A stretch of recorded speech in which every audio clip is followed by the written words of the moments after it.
நமச்சிவாய வாழ்க. நாதன்தாள் வாழ்க. இமைப்பொழுதும் என் நெஞ்சில் நீங்காதான் தாழ்வாழ்க. வாழ்க வளமுடன். அனைவருக்கும் இனிய வணக்கங்கள். அனைவருக்கும் இனிய ஆங்கில புத்தாண்டு நல்வாழ்த்துக்கள்.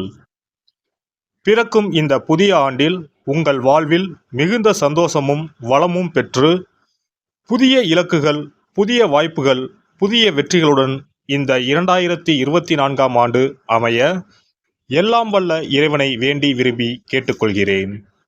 நிகழும் ஸ்ரீ மங்களகரமான சோபகிருது ஆண்டு ஜனவரி மாதம் 1ஆம் தேதி மார்கழி 16 அன்று பஞ்சமி திதியில் மகம் நட்சத்திரத்தில் கௌளவம் கரணத்தினில் சித்தயோகம் கூடிய நன்னாளில் இந்த ஆங்கில புத்தாண்டு பிறக்கின்றது. புத்தாண்டின் கிரக நிலைகளை ஆராய்ந்து பார்க்கும்போது குரு பகவான் மேசராசியில் வக்ர நிவர்த்தி அடைகிறார். ராகு பகவான் மீனராசியிலும், சனி பகவான் கும்பராசியிலும், புதன் செவ்வாய் சூரியன் தனுசு ராசியிலும், சுக்கிரன் விருச்சிக ராசியிலும், சந்திரன் சிம்ம ராசியிலும், கேது பகவான் கன்னி ராசியிலும் சஞ்சாரம் செய்கின்றனர். மே 1ஆம் தேதி குரு பகவான் மேச ராசியில் இருந்து ரிஷபராசிக்கு பெயர்ச்சியாகின்றார். அக்டோபர் 9, 2024இல் குரு பகவான் ரிஷபராசியில் வக்ரகதி அடைகின்றார். இதனால் அனைத்து ராசிக்காரர்களுக்கும் யோகம் அடைவார்கள். ஜூலை 29ஆம் தேதி முதல் நவம்பர் 15ஆம் தேதி வரை சனி பகவான் வக்ரகதி அடைந்து பின் நேர்கதி அடைகிறார். புதுமையான சிந்தனைகளுடைய கன்னிராசி அன்பர்களே, உங்கள் கிரக நிலைகளின்படி ராசிஸ்தானத்தில் கேதுவும், சகோதரஸ்தானத்தில் சுக்கிரன் புதனும், சுகஸ்தானத்தில் சூரியன் செவ்வாயும், சத்ருஸ்தானத்தில் சனியும், களத்திரஸ்தானத்தில் ராகுவும், அஷ்டமஸ்தானத்தில் குருவும், போகஸ்தானத்தில் சந்திரனும் உள்ளனர். குரு பகவான் 5ஆம் பார்வையாக சிம்ம ராசியையும், 7ஆம் பார்வையாக துலாம் ராசியையும், 9ஆம் பார்வையாக தனுசு ராசியையும் பார்வையிடுகிறார். சனி பகவான் 3ஆம் பார்வையாக மேச ராசியையும், 7ஆம் பார்வையாக சிம்ம ராசியையும், 10ஆம் பார்வையாக விருச்சிக ராசியையும் பார்வையிடுகிறார்.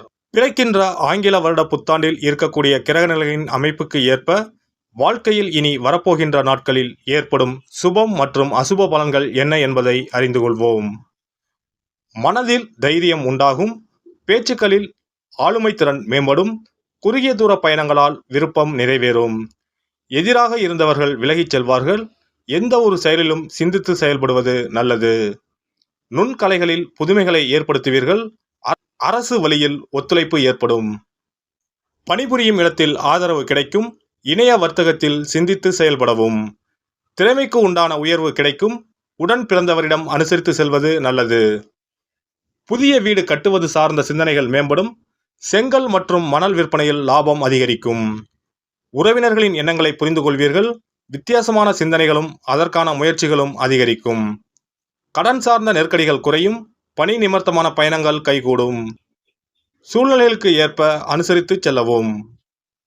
உடல் ஆரோக்கியம் தொடர்பான பிரச்சனைகள் குறையும், தூக்கமின்மை சார்ந்த பிரச்சனைகள் ஏற்பட்டு நீங்கும், உடல் அளவில் இருந்து வந்த அசதிகள் மற்றும் சோர்வுகள் படிப்படியாக குறையும், முழங்கால் பிரச்சனைகள் அவ்வப்போது தோன்றி மறையும், காய்கறி மற்றும் கீரை சார்ந்த உணவுகளை அதிகம் எடுத்துக்கொள்வது நல்லது. பெண்கள் முடிந்து போன சில விஷயங்களை எண்ணாமல் இருப்பது நல்லது.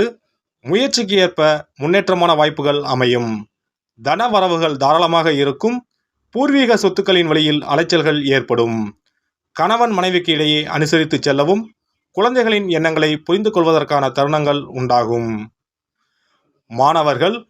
மாணவர்கள் கல்வியில் ஆர்வத்துடன் படிப்பது நல்ல மதிப்பெண்களை பெற வழிவகுக்கும், விளையாட்டு விஷயங்களில் பொழுதுகளை கழிப்பீர்கள், உயர்கல்வியில் சிறு சிறு குழப்பங்கள் தோன்றி மறையும், ஆராய்ச்சி சார்ந்த விஷயங்களில் அலைச்சல்களுக்கு பின்பே அனுகூலம் ஏற்படும், பெற்றோர் மற்றும் ஆசிரியர்களின் ஆலோசனைகளுக்கு மதிப்பளித்து செயல்படவும்.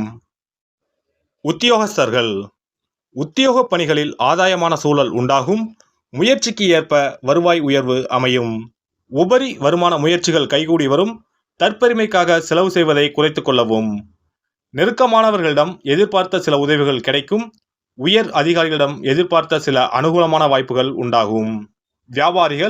வியாபார பணிகளில் சற்று பொறுமையுடன் செயல்படவும், கொடுக்கல் வாங்கலில் கவனம் வேண்டும், வாடிக்கையாளர்களின் வழியில் அனுசரித்து செல்வதன் மூலம் ஆதாயத்தை மேம்படுத்த முடியும்.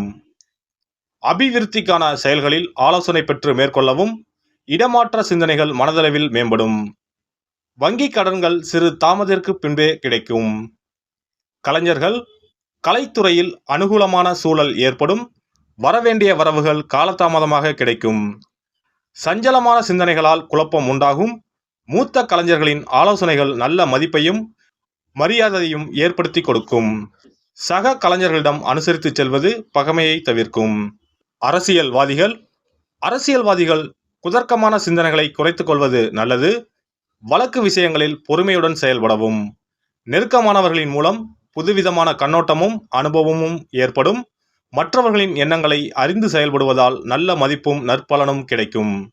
பௌர்ணமி தோறும் நல்லெண்ணெய் தீபம் ஏற்றி குலதெய்வத்தை வழிபட நினைத்த காரியங்கள் கைகூடும். தடைப்பட்ட பணிகள் முடிவு பெறும். சிறப்பு பரிகாரங்கள். வருமானத்தை பெருக்குவதற்கு வருமானம் வந்ததும் அல்லது சம்பளம் வாங்கியதும் அந்த தொகையில் 1% தொகையை தனியாக எடுத்து வைத்து விடுங்கள். அந்த பணத்தில் பாலால் செய்த இனிப்பு வகைகள் வாயில் போட்டாலே தித்திப்புடன் எளிதில் கரைந்து வாயிற்குள் போய்விடக்கூடிய இனிப்பு வகைகளை வாங்கி ஆதரவற்றோர், சாலையோர பணியாளர்கள், தூய்மை பணி செய்வோர், ஆதரவற்ற நிலையில் வறுமையில் வாடும் குழந்தைகள் மற்றும் தொழிலாளர்களுக்கு கொடுங்கள். மகிழ்ச்சியுடன் உங்கள் கைகளால் இனிப்புகளை கொடுங்கள். இப்படி செய்வதால் சனி சுக்கிர யோகம் உண்டாகும். இதனால் வருமானம் பெருகுவதுடன் கையில் பணம் சேர்ந்து கொண்டே இருக்கும். வருமானத்திற்கு தடையோ பஞ்சமோ வராது. ஏதாவது ஒரு வகையில் பணம் வந்து கொண்டே இருக்கும். இது தவிர மாத சம்பளம் வாங்கியதும் அல்லது கைக்கு வருமானம் வரும்போது ஒவ்வொரு மாதமும் முதல் செலவாக வீட்டிற்கு கல்லுப்பு, ஊறுகாய் போன்றவற்றை வாங்கி வைக்கவும். கல்லுப்பு, ஊறுகாய் போன்றவை மகாலட்சுமிக்கு மிகவும் விருப்பமான ஒன்று. இந்த பொருட்கள் வீட்டில் இருந்தால் மகாலட்சுமியின் அருள் வீட்டில் இருந்து கொண்டே இருக்கும். எந்த காரணத்திற்காகவும் இந்த பொருட்களை தானமாகவோ கடனாகவோ கொடுக்கக்கூடாது. எல்லாம் வல்ல இறையருளால் நீங்களும் உங்கள் அன்பு குடும்பமும் உடல் நலம், நீலாயுள், நிறை செல்வம், உயர் புகழ், மெய்ஞானம் ஓங்கி வாழ்க வளமுடன். இந்த வீடியோ உங்களுக்கு பிடிச்சிருந்தா லைக் பண்ணுங்க, ஷேர் பண்ணுங்க அண்ட் சப்ஸ்கிரைப் பண்ணுங்க. பக்கத்துல இருக்க பெல் ஐகானை கிளிக் பண்ணுங்க. நன்றி, வணக்கம், வாழ்க வளமுடன்.